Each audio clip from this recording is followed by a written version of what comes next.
ajuda. Então vamos juntos nesta manhã à palavra, pode ser? Há uns dias atrás eu fui pregar a uma igreja de um pastor amigo e a palavra que Deus me deu foi desordem divina.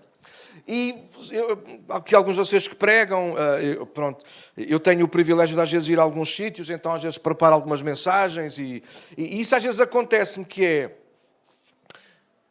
eu prego muitas vezes nos outros sítios e aquilo não me consola. E depois eu percebo porquê, porque aquilo não era só para ali ou não era para ali, era para aqui. E esta é uma dessas palavras, então eu percebi que mais do que entregar esta palavra, aliás, também foi para lá naturalmente, entendam-me por favor, façam esse esforço, vá lá. Mas eu percebi que ao orar, eu já tenho uma outra mensagem toda feita acerca de Saúl, e eu disse, não é esta a mensagem que é para pregar nestes dias. Então eu lembrei novamente desta palavra, desordem divina. Eu estava a lutar contra ela e muitos de vocês vão perceber o porquê. Nós hoje vamos voltar a falar um bocadinho acerca do nosso Pedro em Lucas 5, malta mais antiga na casa. Sabe porque é que eu estou a dizer isto? Que andámos aí há muito tempo atrás, nós pregámos uma sessão inteira acerca só daquele texto e nós já lá vamos chegar. Então eu estava ali um bocado a bater, parece aquele pregador que vai sempre buscar o mesmo texto e não sabe pregar outra coisa. Mas a verdade é que eu não consegui fugir e nós vamos lá só por causa de dar o exemplo que nós vamos falar. Mas hoje eu quero falar-vos então sobre desordem divina. E o texto inicial, se vocês quiserem acompanhar comigo, é Atos 2. Então 1 a 4, um texto conhecido, é apenas para dar o mote. Diz, no dia de Pentecostes todos estavam reunidos num só lugar.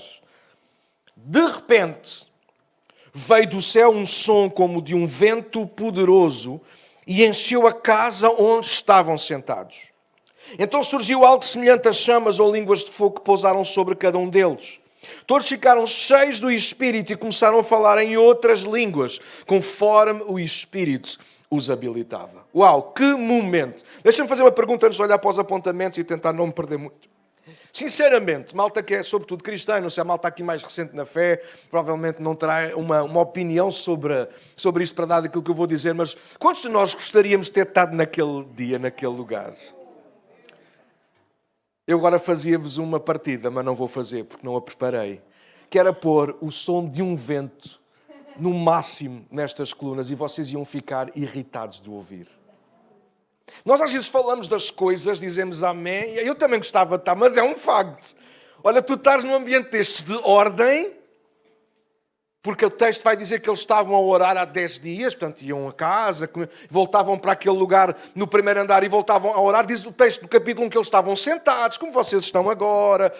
Estavam a orar à espera da promessa que Jesus tinha dito, não saiam de Jerusalém até que do alto sejam revestidos de poder. Eu não sei o que é que eles esperavam, aliás, nem eles sabiam, eles estavam à espera. E diz que de repente, vocês sabem quando às vezes isto faz feedback? Sabem o que é o feedback? Quando as pessoas fazem isso. Mas mais ainda, ficamos todos perturbados. Ou quando o man da bateria se passa. Por acaso aqui não, a malta aqui está muito bem. Vocês têm que dar graças a Deus. Eu já fui a sítios. A última igreja que eu fui pregar, amigos, eu vou-vos dizer, eu saí de lá surdo. Não, eu saí de lá surdo. Não, vocês não estão a ver. Surdo. Ainda para mais, a gente era convidado, chamamos à frente assim, não, mas porquê? Eu quero ficar lá atrás. Surdo. Diz que de repente veio do céu um som que Lucas descreve que era parecido ao som de um forte vento, uma cena ensurdecedora. Claro, a gente fica parados no... E todos foram cheios do Espírito Santo, glória a Deus. Mas antes de serem cheios do Espírito Santo, aconteceu desordem. Aconteceu desordem divina. E nós precisamos da desordem divina para pôr as nossas coisas no lugar. Claro que eu chamo-lhe desordem porque ela vem em contramão da nossa ordem. Claro que Deus nunca é desorganizado. Deus nunca é desorientado. Deus não é desarrumado. Mas entendam, às vezes aos nossos olhos, podemos ser francos, mais uma vez nesta manhã, deixam-me ser franco, sim, mesmo que não concordem comigo no final. Hoje não, que hoje faço anos, mas no outro dia corrijam-me, ajudem-me, enfim. Mas às vezes Deus tem que intervir, e este é o cerne da nossa mensagem esta manhã. Deus às vezes tem que intervir na nossa ordem, por isso eu lhe chamo de desordem. Por vezes Deus parece que nos desarruma ou tem que nos desarrumar, porque nós achamos que a nossa vida está demasiado em ordem. E não estou só a falar de coisas más, estou a falar também de coisas boas, porque às vezes estamos a achar que estamos a fazer coisas boas, mas fazer coisas boas, nós já lá vamos passar à frente, não é o mesmo que fazer a coisa certa. Obrigado pelo vosso amém. Então, a orar e pensar na palavra que deveríamos pensar nestes dias, eu fui, creio que impelido por Deus, a pensarmos nos momentos em que Deus interveio e podemos dizer que trouxeram alguma desordem, desarrumaram as coisas. Pode soar estranho, a Bíblia diz que Deus é um Deus de ordem, não de confusão, mas não se precipitam, ouçam-me até ao fim, por favor. O texto que li como arranque, e nós já vamos passar por ele mais à frente, ou lembrá-lo novamente mais à frente, é um dos que nos prova e mostra que em alguns momentos Deus traz a sua desordem para nos meter em ordem. Talvez melhor ainda, creio que Deus permite momentos, situações, acontecimentos que põem em causa aquilo que nós chamamos da nossa ordem para trazer a sua ordem. Deixem-me dar alguns exemplos rápidos. Quem entende destas coisas da homilética diz que é importante fazer isto. Estou a brincar. Os profetas no Antigo Testamento, por exemplo, eles tinham esse dom. Fosse através da palavra que traziam, fosse através de atos que eram chamados a fazer. Tantas vezes, malta conhece a Bíblia, quantas vezes alguns dos profetas, se não quase todos, eles trouxeram desordem divina, a ordem que estava a ser estabelecida no meio do povo de Deus. Um exemplo, eu não sei se vocês conhecem a história do profeta Elias, quantos já ouviram falar de Elias? Primeiro livro de Reis, capítulo 17, até o segundo livro de Reis, capítulo 2, nós temos a história de Elias. Não é uma história muito comprida, como não foi de quase nenhum dos profetas, mas quase todos eles, inclusive, e de uma forma muito especial, Elias provavelmente é o primeiro, assim bem forte, a marcar uma posição profética na nação. Ele vem trazer uma desarrumação divina total. Por exemplo, ele começa por desarrumar a nação, anunciando uma seca terrível e ter que viver isolado sozinho num ribeiro. Lembram-se dessa história, sim ou não? Ele teve que ir ao rei Acabe, segundo o capítulo 16 de Reis, que foi só o pior rei em Israel, dizer-lhe: amiga, a partir de hoje, segundo a minha palavra, não haverá mais chuva. Que desordem, que desarrumação. Depois Elias desarruma a casa de uma pobre viúva, pedindo o bolo primeiro para ele. Ele pede água, ela não nega. A seguir ele pede: mas eu tenho fome também. E ela diz: bom, só tenho aqui um bocadinho de azeite e um bocadinho de farinha, vou fazer para mim e para o meu filho comermos. E a seguir morremos, não temos mais. Ele diz: então faz primeiro para mim. Que desordem, isso não é assim. Ele diz: primeiro as senhoras e primeiro ainda do que as senhoras as crianças. Mas Elias desarrumou porque a seguir ele faz uma promessa que desarrumou aquela mulher e a família dela, porque é aquilo que o texto vai lá dizer, comeu ela e a sua família, não sei quantos eram. Ela apresenta-se com o filho, mas poderia ter mais familiares e parentes, certo? É isso ela que vai dizer. E o que é que ele diz? Bom, se tu fizeres primeiro para mim, eu garanto uma coisa da parte de Deus: a farinha não vai acabar e o azeite não vai acabar até que venha a chuva outra vez. Ou seja, enquanto houver crise, tu vais estar debaixo do chapéu de Cristo. E a verdade é que isso aconteceu. Não sei se tu te lembras dessa história. Uau, que desordem. Interessante que no terceiro ano de seca, quando tudo estaria num estado catastrófico, imagina o que é 3 anos, a não chover de maneira nenhuma. Deus manda então Elias anunciar que a chuva estava prestes a voltar. Quando Elias se encontrou com Acabe, este chamou-lhe na cara: perturbador de Israel. Tal foi a desordem e confusão que um só homem chamado Elias trouxe uma nação. Por ordem de Elias, Acabe chamou ao Monte Carmelo todos os profetas de Baal e o resto, creio que a maioria de nós conhece como acaba a história. Elias causa uma desordem naquele monte. Uau! Até a forma de executar o sacrifício foi provocadora. Diz que Elias mandou encharcar com água as pedras, a lenha, e ainda mandou fazer um rego à volta do sacrifício e encher de água. Lembrem-se, a água era escassa, havia seca. Eles estavam no terceiro ano de seca. E com os elementos todos molhados, mais difícil ou quase seria impossível que eles ardessem. Que desordem, que desarrumação, que confusão. Mas agora reparem, quando Elias, ele vai para pôr o fogo, ele não põe fogo, ele faz uma oração. E até o fogo que consumiu o holocausto veio em desordem, porque não veio de baixo. Diz a Bíblia que veio do céu. Lembram-se onde é que veio o som, como que de um vento em Atos 2? Do céu. De repente, quando todos estavam à espera que Elias acendesse um fósforo, ele não tinha fósforo, claro que era um isqueiro. Quando todos estavam à espera que Elias colocasse fogo no sacrifício, ele apenas disse para que Deus o ouvisse, ele mandasse fogo do céu. E o fogo desceu do céu. Que desordem, imagina, tu estás ali, estás na expectativa. Elias a qualquer momento vai puxar de um isqueiro, de um fósforo, de uma pedra, de alguma coisa. E ele próprio vai pôr o fogo, mas não foi. Foi Deus que pôs o fogo. Que desordem, que confusão. E quando a desordem divina finalmente chegou àquele monte, pôs toda a gente em ordem. Diz o texto que todo o povo se humilhou e clamou uma só voz: só o Senhor é Deus. Bendita a desordem divina. Querem mais? Jesus. Quantos aqui já ouviram falar de Jesus? Não percebi. Quantos aqui já ouviram falar de Jesus? Fracos, vocês estão muito fracos hoje. Estão mesmo a contar com o almoço. É melhor pensarem duas vezes. Quantos aqui já ouviram falar de Jesus, o Filho de Deus? O Filho de Deus encarnado, Ele trouxe definitivamente uma desordem enorme. Rapidamente houve, desde a eternidade que a Trindade conviveu unida e agora separou-se temporariamente. Que confusão na cabeça. Ainda hoje a Trindade nos faz confusão. Que desordem para a nossa ordem. O seu nascimento num estábulo desarrumou as coisas. Ninguém esperava que o Filho de Deus, Ele viesse a nascer numa manjedoura. Alô? Alô? O Criador dos céus e da terra, o Deus de toda a glória, vai nascer no meio de palhas. Que confusão, que desordem. Apenas com 12 anos os pais perdem-no numa viagem de regresso a casa e de repente voltam a Jerusalém e encontram um menino com 12 anos a discutir, a conversar, a fazer perguntas e a responder a pergunta no meio dos doutores. Que desordem, isso não é normal. Jesus, ao longo do seu ministério, trouxe desordem.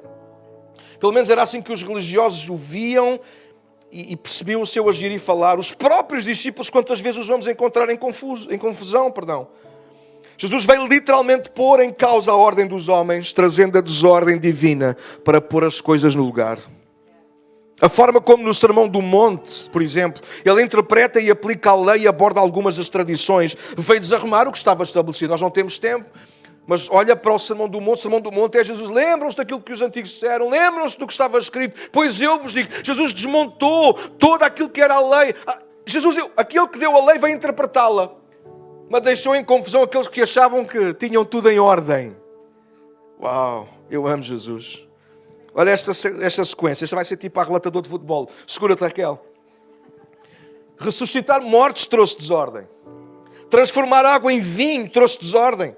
Sentar-se à mesa com pecadores trouxe desordem. Dignificar as mulheres trouxe desordem. Escolher como sucessores pescadores e publicanos trouxe desordem. Morrer pelos pecados do mundo ainda hoje deixa muitos em desordem. Ressuscitar ao terceiro dia, isso foi contra a natura. Isso foi desordem divina. Mas Jesus viveu tudo isso.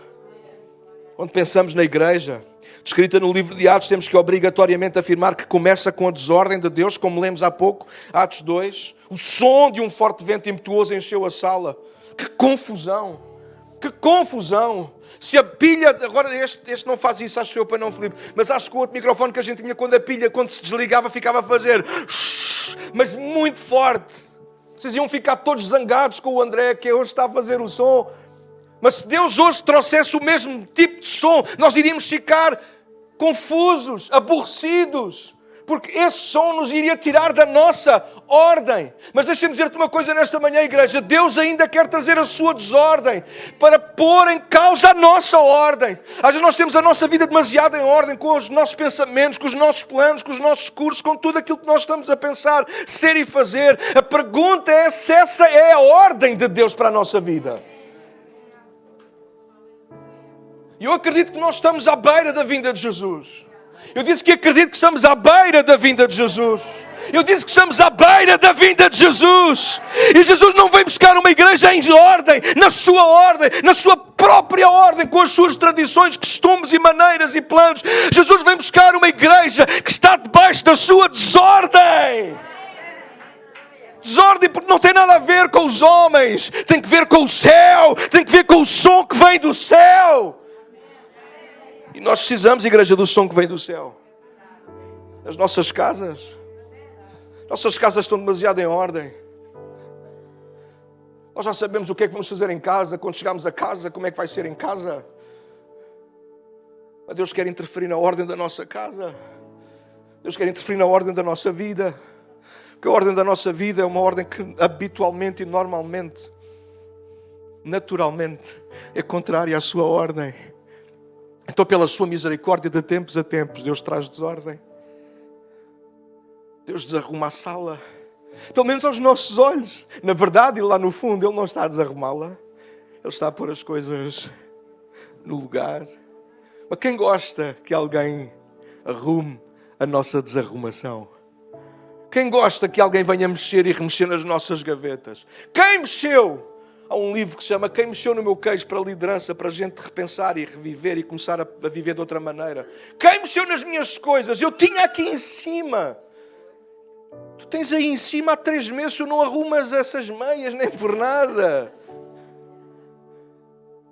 E às vezes alguém traz aquilo que nós chamamos de desarrumação. E na verdade o que está a trazer é ordem à nossa vida. Eu ainda creio na ordem divina. Paulo e Silas em Tessalónica foram considerados, chamados homens que provocam desordens em todos os lugares onde passam. Uau! Ainda creio na desordem divina, creio que Deus tem algo novo e um tempo novo para esta casa, igreja. Vocês não estão a ouvir aquilo que eu estou a dizer. Eu ainda creio que Deus tem algo novo e um tempo novo para a nossa casa. Eu acho que isso não está a chegar aí bem o som. A gente tem mesmo que mudar as colunas de lugar, meu.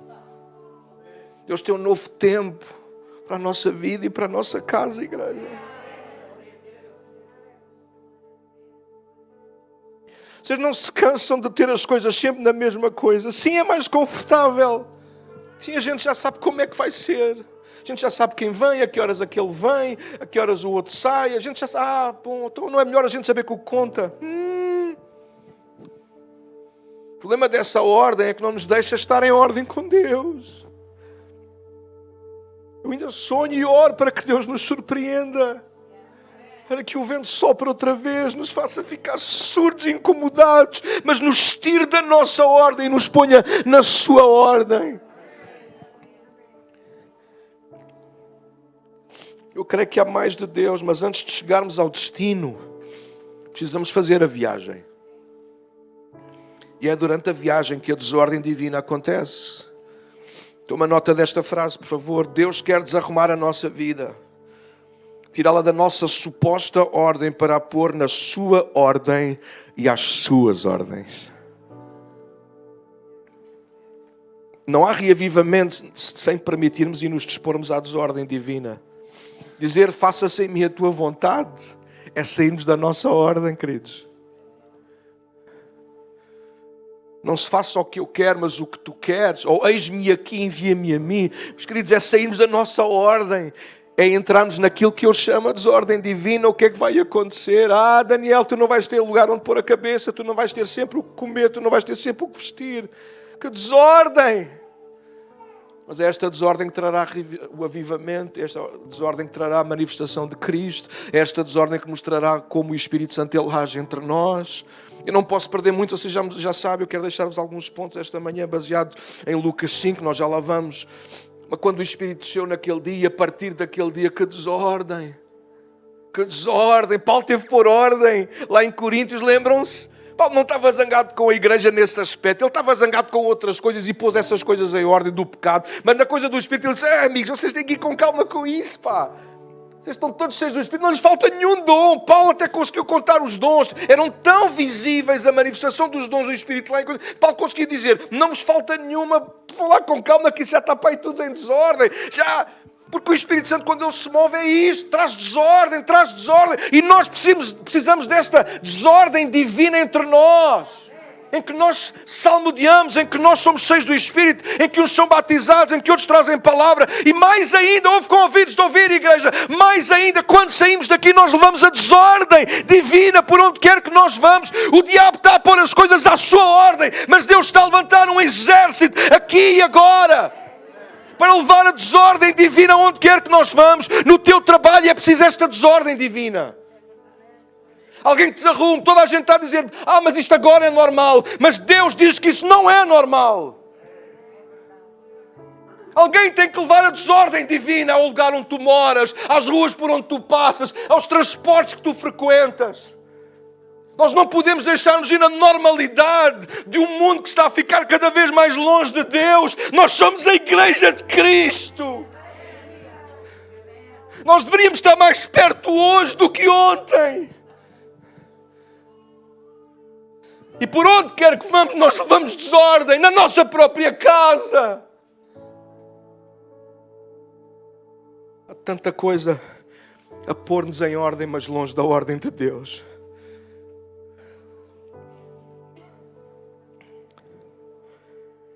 O melhor nunca vem pelo que somos ou fazemos, mas pelo que deixamos Deus fazer em nós e através de nós.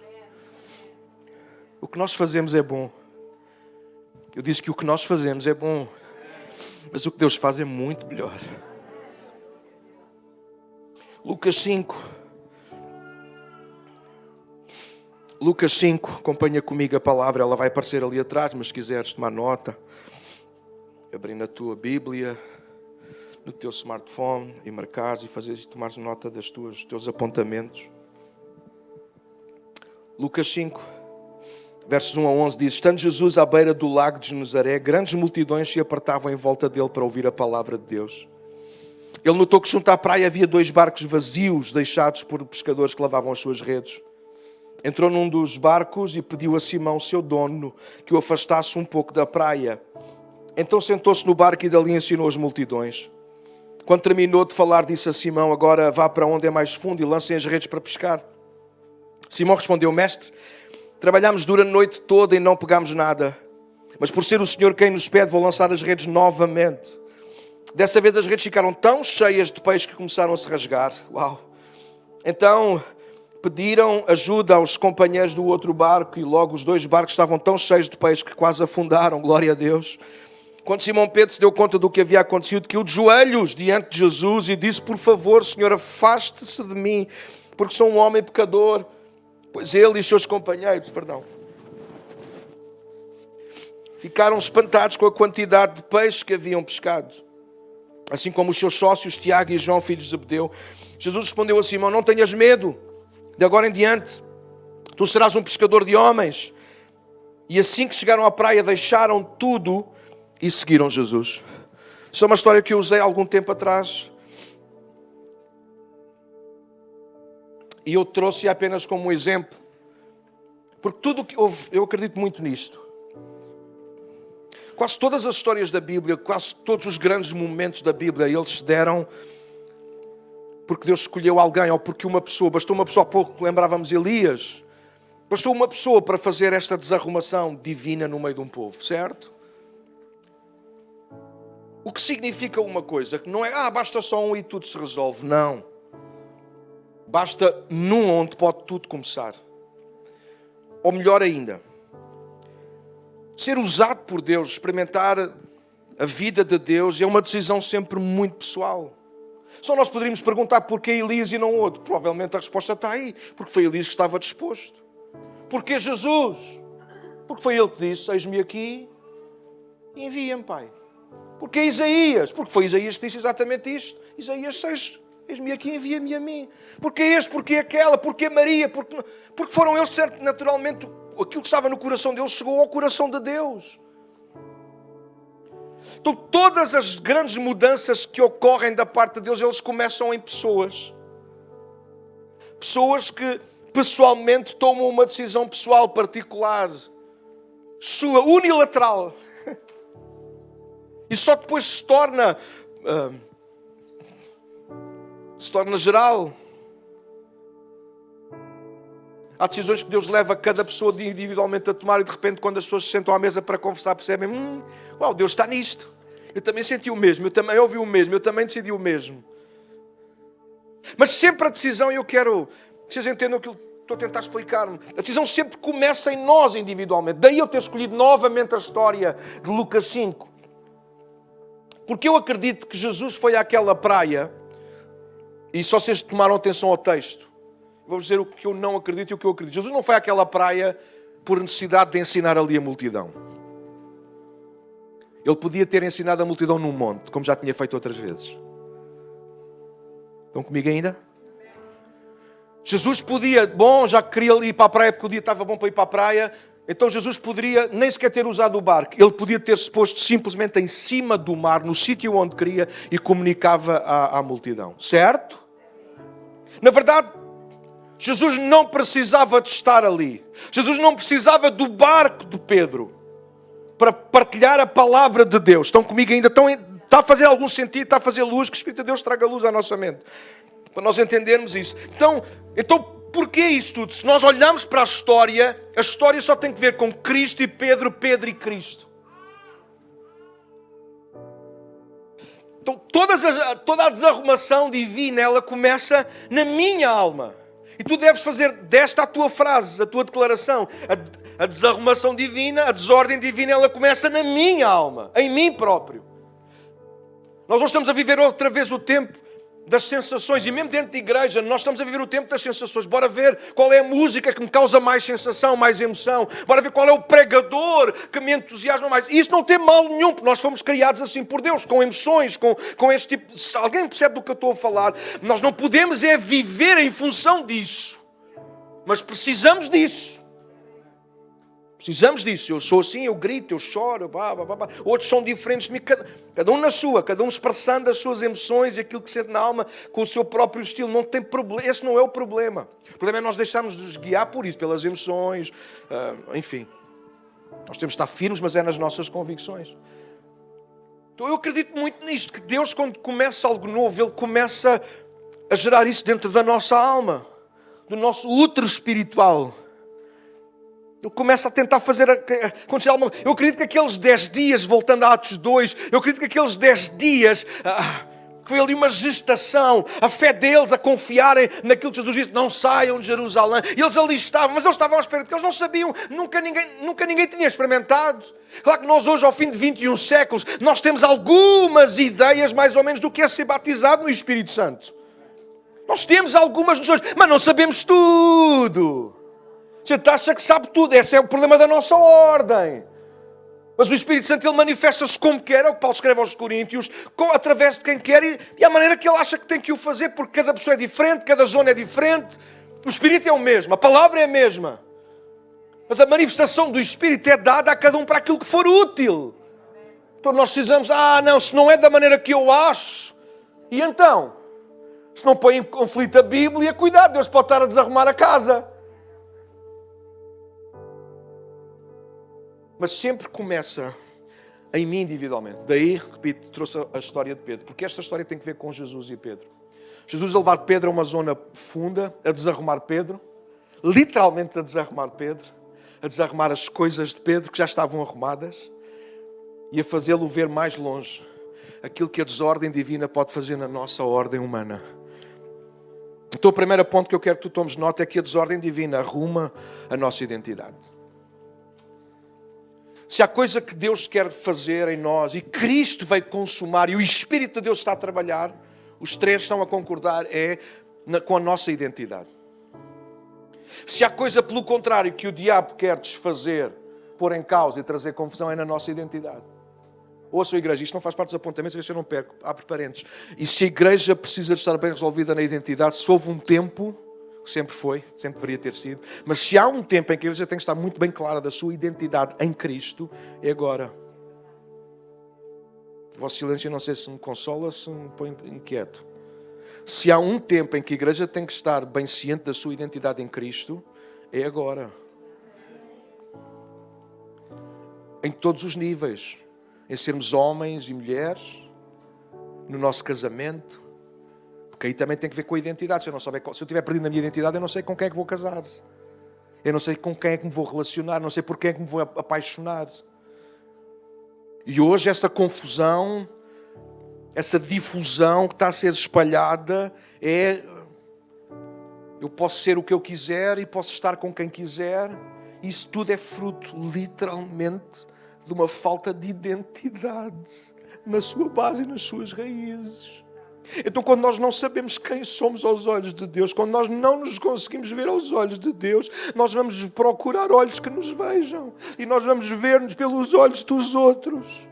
E nós vamos ver-nos pelo espelho que temos em casa. Nós vamos ver-nos por aquilo que o professor diz, que o colega diz, que a amiga diz, que o marido diz, que a esposa diz. E normalmente nós só damos ouvidos nos piores dias. Nos dizem que nós não devíamos ter dado ouvidos. Alguém sabe do que eu estou a falar? A desordem divina, ela tem que vir arrumar. Deus quer arrumar a nossa identidade. Nós temos de estar bem arrumados na nossa identidade. A história tem que ver unicamente com Simão. Jesus vai àquela praia para se encontrar de novo com Simão. Deixa-me ser breve. Eu vou gastar algum tempo aqui, já não tenho muito, eu sei. Mas neste primeiro ponto, depois tenho mais dois e nos outros eu prometo que tentarei ser mais breve. Mas é que se estivermos bem resolvidos na nossa identidade, nós conseguiremos estar bem resolvidos no resto. Se soubermos quem somos, sabemos para que é que existimos. Entendemos claramente qual é o nosso papel. Eu não sei se toda a gente conhece a história de Simão e Jesus. Alguns eu creio que sim, outros talvez nem tanto, mas o primeiro encontro entre Jesus e Simão está escrito na Bíblia para nós sabermos, em João capítulo 1, verso 42, eu penso que vai aparecer aí. Quando André, irmão de Simão, já tinha conhecido Jesus, já tinha ouvido Jesus, já se tinha apercebido de Jesus, e agora vem trazer o seu irmão Simão para conhecer também este, para André seria o Messias. E o encontro dá-se mais ou menos assim, João 1,42 diz: então André levou Simão para conhecer Jesus. Olhando para ele, ou seja, Jesus dá-se o encontro, imagina eles bem os dois, Jesus está aqui, e quando Jesus olha para eles os dois a chegar, diz que os olhos deles se fixaram em Simão, que quer dizer, ou diz ser outro nome igual, é Simeão, por exemplo, Samuel é muito idêntico, mas significa ouvido de Deus, alguém que pode ter sido uma resposta de Deus, ou alguém que é obediente, não importa. Diz Jesus, olha, fixa os olhos em Simão, e veja o que é que acontece. Olhando para ele, Jesus disse: tu és Simão, eu sei quem tu és. Eu sei o nome que te deram. Eu sei de onde tu vens. Porque ele aqui diz, filho de João. Ouçam, a gente tem que ler a Bíblia e perceber o que é que está escrito, senão a gente anda só a ler a história. Jesus olha para aquele homem e diz, tu és Simão, filho de João. Agora veja o que é que a seguir acontece. Mas serás chamado, ou eu vou passar a chamar-te Cefas, ou Pedro, rocha, pedra. Imaginem que isto acontece com vocês. Alguém vos vai apresentar uma pessoa que conheceu. Já conheci uma pessoa espetacular. E vocês vão nesse encontro e não houve nada a ser dito. Primeira troca de olhares, 1 metro de distância, outra pessoa olha para ti e diz, já sei, tu chamas-te António, Isabel, mas para mim agora, a partir de agora, vais ser o Zequinha. E ouçam, leiam a Bíblia, continuem a ver o verso 43, a história acabou ali. Tu és Simão, filho de João, mas para mim vais passar a chamar Cefas. Jesus chega a vida dele, imagina como é que Pedro terá ficado. Este menino bate mal. Deixa-me ler os apontamentos. Nós colocamos alcunhas. Alguém sabe o que é alcunha? Nickname? Alcunha. Normalmente as alcunhas, ajudem-me se eu faltar aqui alguma coisa, mas normalmente as alcunhas são referentes ao passado, a alguma coisa que nos aconteceu, ou que nós fizemos, não é? Uma história da nossa vida e ficou gravado e ficou com aquela alcunha. Pode ser sobre o nosso corpo. Eu tinha um miúdo da minha escola que ainda hoje, quando o vejo, ele não cresceu muito mais do que aquilo. E a gente chamava-lhe o Canina. Vocês tinham assim? Não. Até havia os mais gordinhos, a gente chamava-lhe o Badoche e não havia bullying, não havia nada disso. Alguém sabe do que eu estou... Havia os com os olhos tortos e chamava-lhe o Virabicos. E ouçam, pastor, mas você não sabe o mal que fizeram. Não houve problema nenhum, porque eles também punham alcunhas a outros. Era completamente sem problema. Hoje é que tudo é um problema. Mas essa é outra pregação e não é para aqui chamada agora. Não estou a dizer concordo ou discordo. Estou apenas a falar da minha pregação. Nós colocávamos alcunha. História por causa do pai. Havia malta lá na minha rua, porque a mãe era a padeira. A gente chamava, eu era o padeiro. Mas ele nem sequer trabalhava lá. Mas ficou assim. Alcunhas. Então alcunhas sempre têm que ver com o passado. Alguém está comigo, sim ou não? Jesus nunca nos põe alcunhas. Deus nunca nos chama por uma alcunha. Deus nunca nos chama pelo que Ele viu, ou fizemos, ou nos fizeram no passado. Ele sempre olha para nós e nos chama por causa do nosso destino. Por causa do nosso futuro nele.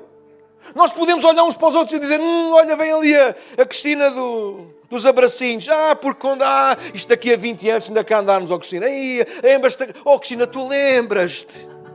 Quando tu davas, a Cristina dos abracinhos. Alguém percebe do que eu estou a falar? Por causa de alguma coisa. Jesus não. Jesus olha para nós e diz, tu não és a Cristina dos abracinhos de ontem. Tu és a Cristina do para amanhã. Porque Ele está a olhar para nós e está a ver aquilo que nós vamos ser nele. Ele sabe o propósito que tem para a nossa vida. O diabo, a nossa carne, os nossos pais, às vezes sem intenção, mas tudo à nossa volta de alguma maneira quer trazer ordem. E de repente a nossa identidade está definida. Definida por causa de um passado que às vezes nós nem tivemos culpa dele. Pedro era pescador. E que mal há, pastor? Nenhum. Iria para o céu, sim. Mas foi desta maneira que Deus projetou a vida de Simão? Não. Pedro estava a fazer alguma coisa de errada? Não. Mas estava a fazer a coisa certa? Não. Tudo por causa de uma questão de identidade. Deus chama-nos pelo que Ele vê em nós, pelo potencial que sabe que existe em nós, e chama-nos pela razão, e há razão para a qual nos criou. Simão teria uma vida normal, em ordem, mas ao encontrar-se com Jesus, a desordem começou. Deus não perde tempo com o desnecessário. Ouçam o que ouvis ouvir, amigos, igreja. Deus não perde tempo com o desnecessário. Ele não perde tempo a ajeitar os botões de mal habituados. Ele não perde tempo a combinar cores. Eu perco, já perceberam isso? Ele não perde tempo com coisas que não são úteis. Ele perde tempo com aquilo que faz sentido. Por isso ele encontra Pedro e diz: tu és Simão, filho de João, mas para mim tu vais ser Cefas. Pedro percebeu alguma coisa daquele momento em João 1,42? Não. Mas ouçam, depois lemos a história de Lucas 5. Pedro percebeu o que aconteceu em João 1? Sim. E eu creio que nós precisamos estar à beira de viver, se não começarmos hoje a viver nesta desarrumação divina que nos faça entender aquilo que Deus diz a nosso respeito de uma vez por todas. Nós perdemos demasiado tempo com coisas desnecessárias, com aprovações dos outros desnecessárias, com preocupações acerca do nosso corpo, da roupa que vestimos, de tanta... ia dizer mariquice, mas não se diz no púlpito. Que nós nos preocupamos e ocupa a nossa mente, o nosso coração e nos afasta daquilo que é o plano de Deus para a nossa vida. Nós ficamos tão preocupados em parecer bem. Mas fazemos tão pouco para ser bem. Hoje o vento impetuoso, barulhento tem que soprar aqui. Se não for na sala, igreja, que seja na nossa alma. Que haja um barulho ensurdecedor da parte de Deus na nossa alma, a incomodar-nos, a desarrumar a nossa ordem para pôr em ordem a nossa identidade nele, a nossa identidade nele. Jesus foi àquela praia com a sua desordem, pôr em ordem, ou pôr ordem na essência, na identidade e no eu de Pedro. Hoje Deus continua a fazer o mesmo. Ele não está aqui pela multidão, já o disse há pouco. Ele está aqui por mim e por ti individualmente. A igreja junta-se. Mas Apocalipse 2 diz que o Senhor, aliás, final do capítulo 1 do Apocalipse, diz que o Senhor está passando pelo meio da igreja. O Espírito de Deus, Ele não está aqui a pairar sobre uma multidão. O Espírito de Deus está sobre cada um de vocês.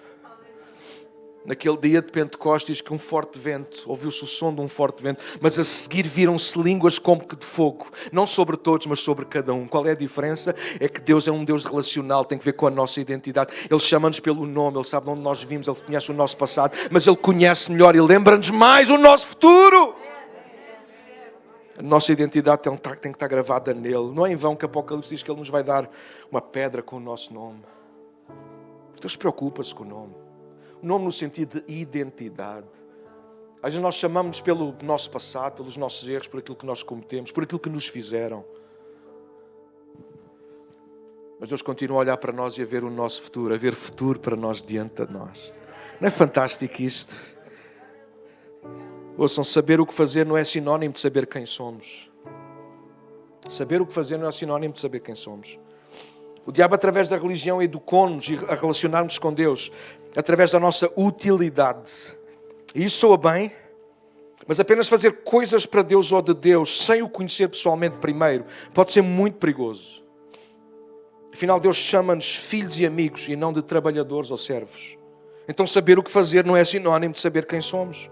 A religião empurra-nos para as tarefas, de forma a tentarmos agradar a Deus, a tentarmos acertar, a fazer alguma coisa boa e calar a nossa consciência. Mas isso não muda nem nos ajuda a descobrir quem somos ou quem podemos ser nele e para ele.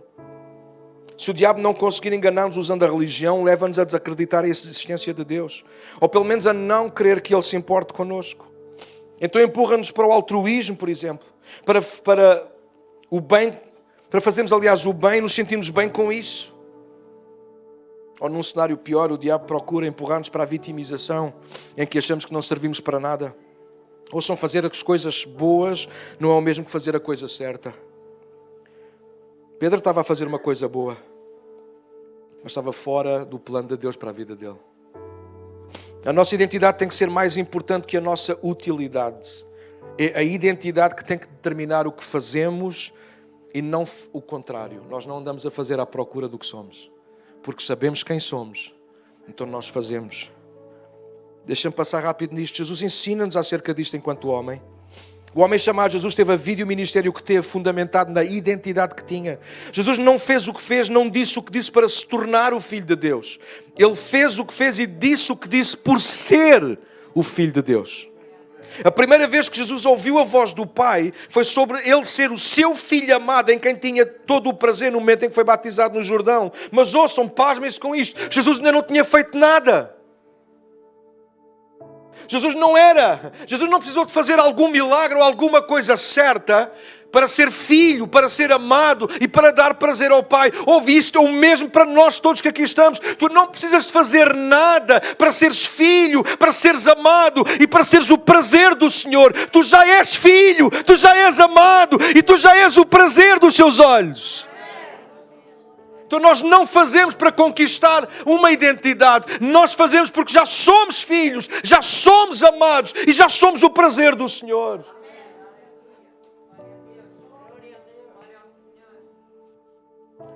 Voltando ao nosso Pedro, deixa-me fechar aqui. Tenho tempo. Jesus tinha um plano para a vida dele, como tem para nós, e por essa razão desarrumou mais do que um barco e redes lavadas e dobradas. Desarrumou e levou ordem ao coração de Pedro. Pedro, assim como nós, precisou encontrar-se em Cristo. A nossa identidade vem dele. Pedro declara-se pecador, não foi? Afasta-te de mim que sou um homem pecador. Mas essa não era a sua identidade. Isso era só a consequência dos seus atos e escolhas. Pedro via-se pelos acertos e sobretudo pelos desacertos. E é assim que ainda hoje nós vamos vendo e lendo a nossa identidade e a dos outros. Mas nós precisamos de ver como Deus vê. Ver-nos como Deus nos vê. Ver nos outros o potencial que Deus vê. Tu és Simão, filho de João. Eu sei bem quem tu és, amigo. Eu sei bem de onde tu vens. Mas se tu quiseres, eu sei para onde é que tu podes ir. Tu és Cefas, tu és Pedro. Deixa-me terminar com estes 2 pontos. Vou dá-los assim e nós vamos orar. A desordem divina, ela arruma a nossa identidade. 2, a desordem divina traz a ordem sobrenatural. Houve uma grande pescaria, não houve, naquele dia?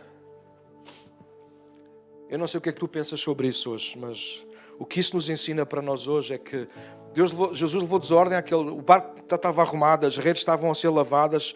Possivelmente Jesus esperou que elas fossem dobradas e colocadas dentro do barco, em ordem. E a seguir chama Pedro para levar o barco outra vez para dentro de água, certo? O que estava arrumado, Jesus desarrumou. Mas perguntem um bom pescador. O que é que eles preferem? Barco arrumado, redes lavadas e dobradas e sem peixe? Ou barco no alto mar, a pique? O que significa que já começa a meter água em algumas ondas. Redes a rasgar, mas cheio de peixe. O que é que um pescador bom da sua cabeça prefere? Bom da sua cabeça. A gente não está bem da cabeça e diz, prefiro não ter chatices. Mas não tens peixe. Mas não tens chatices. Mas não tens o que comer. Mas não me chatei. Então, mas e a tua família? E nós precisamos trazer isso para a nossa vida, para a nossa casa, para a nossa igreja. É tão mais fácil nós estarmos confortáveis sem o sobrenatural. É tão mais sossegado. É tão mais fácil fazer contas. É tão mais fácil lidar com as coisas, porque já vamos nos conhecendo tão bem uns aos outros. Há uma ordem natural. Mas que nós precisamos ter a Deus que interrompa, por favor. Porque a nossa ordem natural tem arrumado o Espírito. Tem dispensado a ação do Espírito. É sem querer, é inconsciente. Mas sejamos honestos. É ou não é verdade? Nós temos hora para começar, por exemplo, o nosso culto. Nós temos que começar a acabar aquela hora. E há gente que assim que não acaba naquela hora, ficamos inquietos. Isso é normal, eu sei que isso é normal, eu não estou contra isso. Mas entendam, alguma coisa está errada connosco. Porque Deus já não tem licença de desarrumar as coisas e fazer à sua maneira. Alguém percebe o que está a acontecer? Nós temos o barco arrumado, nós temos as redes dobradas e lavadas. Pastor, está tudo em ordem, qual é o problema? O problema é que nos falta a desordem de Deus, que traz o sobrenatural outra vez. O sobrenatural que racha prisões. O sobrenatural que leva os que estão longe a aproximarem-se de uma forma sobrenatural desta casa e entrar, mas quem é este? Quem te convidou? Ninguém, não sei, fui atraído aqui. Como é que isso aconteceu? Nós temos a nossa ordem, temos o lugar onde nos sentamos. Como eu desejo que haja uma desordem divina sobrenatural em que tu chegas cá e não tens lugar para te sentar. Alguns estão a abanar a cabeça, mas cá vão fazer o mesmo que a minha irmã fez há 10 anos atrás. No primeiro culto que enchemos a casa, ela veio mandar vir comigo, não tinha lugar para onde sentar. E disse, irmã, também não foi por isso que nós orámos, querida? E agora onde é que eu me sento com o meu marido?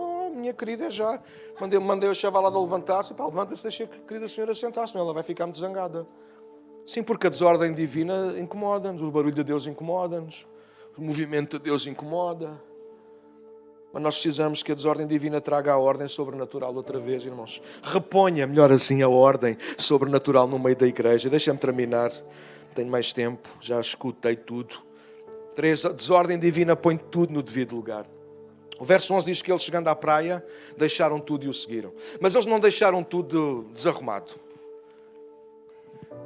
O que significa aquele texto é que eles tomaram uma decisão naquele dia. Arrumaram o barco, que em João 21 vai aparecer outra vez o mesmo barco. Pedro vai voltar a pescar e não apanha nada. Então eles não deixaram lá, tipo, fica aqui tudo no meio da rua, que se lixe. Fica aí o peixe todo a saltar, depois quem quiser que apanhe. Não. A sequência é, eles arrumaram as coisas deles. E naquele dia juntos tomaram todos uma decisão. Malta, o que é que a gente faz a isto? Pedro vem completamente derrotado no bom sentido. Ele vem, puxa. Jesus disse, não tenhas medo, vou fazer de ti um pescador de homens. Esta é a tua identidade, amigo. E Pedro sai dali derrotado contra si mesmo. Entendem o que eu estou a dizer? Ele diz, eu estou convencido. Eu imagino que houve uma conversa naquela praia. Malta, o que vocês querem fazer? Diz que todos largaram tudo. Todos. João, Tiago, André. Toda a gente estava nos bares, largaram tudo. Dizer, não, mano, tu vais, Pedro, a gente vai. Ele é. Depois do que a gente viu, a gente não vai ficar a resistir. Depois do sobrenatural de Deus aqui, a gente não pode resistir. Então todos eles foram. Ouçam, nós precisamos que a desordem divina se instale para pôr as coisas no lugar. Não basta dizer que é natural, algumas coisas estão a acontecer na nossa vida, na nossa casa, na nossa igreja, no nosso mundo. Não basta dizer que é normal. Isso não é de Deus. O que é de Deus é pôr as coisas no lugar. E eu ainda acredito que a igreja está cá. Ainda não subiu para ser instrumento de Deus e pôr as coisas no lugar. O que está errado, está errado. E vai continuar a ser chamado errado. E é a igreja, pela sua oração, pela sua intervenção, pela desarrumação que deixa que Deus faça na sua alma, na sua identidade, na sua vida, trazendo o sobrenatural que vai pôr em ordem aquilo que está em desordem, na tua casa, nos teus filhos, no teu pai, na tua mãe. Deus ainda quer trazer a sua desordem para pôr as coisas no devido lugar. O meu pai nunca mais foi o mesmo, mas vai passar a ser, por causa da graça de Deus que está sobre a tua vida. Esta manhã, fica de pé comigo, nós vamos orar. Fecha os teus olhos. A desordem divina ajuda-nos a discernir o que está fora do lugar na nossa vida. O que é que tu achas que está arrumado, mas que está fora de ordem? O que é que achas que tu vives, fazes, praticas, que sabes que não é de Deus? Ouviste convidos, ouviste Pedro e os demais naquele dia não tivessem arrumado, deixado o barco. Significava que eles não iam passar a seguir Jesus de todo o coração. Se Pedro e os outros falharam, claro que sim. Cometeram erros, claro que sim. Mas estiveram lá, não tiveram? Mas eles abandonaram Jesus, eles traíram Jesus. Também nós, amigos. O problema não é esse, o problema é se depois voltamos. E Pedro e os demais voltaram à casa do tal primeiro andar, onde o vento impetuoso se fez ouvir. Sabem quem foi o primeiro a levantar-se no dia de Pentecostes e pregar uma mensagem poderosa, tão simples, comparada com as nossas hoje em dia, tão simples. Nós hoje, os grandes pregadores hoje chamavam-lhe mensagem pacóvia. Aquilo não tem nada. Mas quase 3.000. Sabem porquê? Porque houve uma desarrumação divina na cabeça e no coração daqueles que ouviram. Alguma coisa de Deus estava ali a acontecer. Nós hoje temos barcos, nós hoje temos redes, nós hoje temos pessoas, nós hoje temos voluntários, nós hoje temos ministérios. Eu não sei vocês, também a culpa é minha, na boa, ponham nas minhas costas, ponham na minha conta. Mas nós precisamos do mover sobrenatural de Deus outra vez. Nós precisamos ver milagres a acontecer outra vez. E não é um milagre para nós já. Uau! Deus quer fazer milagres, plural. Não se vê a salvação como se via noutros tempos. Eu não sou saudosista, eu não quero voltar ao passado. Entendam, por favor. Mas alguma coisa aqui está demasiado no lugar e precisa de ser removida do lugar. Precisamos que este vento impetuoso ele rebente com os nossos tímpanos espirituais. Eu não sei se tu percebes aquilo que Deus está a falar aqui hoje, nesta manhã. Será que a tua vida está no lugar certo ou apenas num certo lugar? De tempos a tempos a igreja precisa permitir que a desordem divina se instale. Arruma a nossa identidade, quem somos nele, quem somos para ele. Traga a ordem sobrenatural, coisas de Deus a acontecer, coisas do céu a invadir a terra. E ponha tudo e todos no devido lugar. Eu creio nisto para a nossa casa, igreja. Deus tem algo novo, um tempo novo, mas que será fruto da sua unção e ação entre nós e através de nós. Deus vai desarrumar as coisas. Estás pronto para isso? Deus vai pôr o barco de novo na água. Vai mandar tirar as redes do sítio. Ao início vai parecer uma grande confusão, mas nós precisamos de confiar nele. A sua desordem trará finalmente propósito e ordem à nossa vida. Queres orar por isso esta manhã comigo? Levanta a tua mão, as tuas mãos, levanta a tua voz. Começamos a pedir ao Senhor: Senhor, traz desordem a esta casa. Não tenhas problema de orar isso. Deus vai entender o que estamos a pedir. Traz desordem a esta casa, Senhor. Traz desordem a esta casa. Traz desordem à minha vida, como trouxeste à vida de Pedro. Acaba com a minha ordem natural, Senhor. E põe, por favor, a tua ordem sobrenatural. Queremos ver milagres a acontecer. Queremos que o Espírito Santo tenha liberdade de se mover entre nós, em nós. Não apenas aqui, mas até e sobretudo quando saímos daqui, Senhor. Usa-nos, envia-nos para levar desordem onde quer que nós vamos.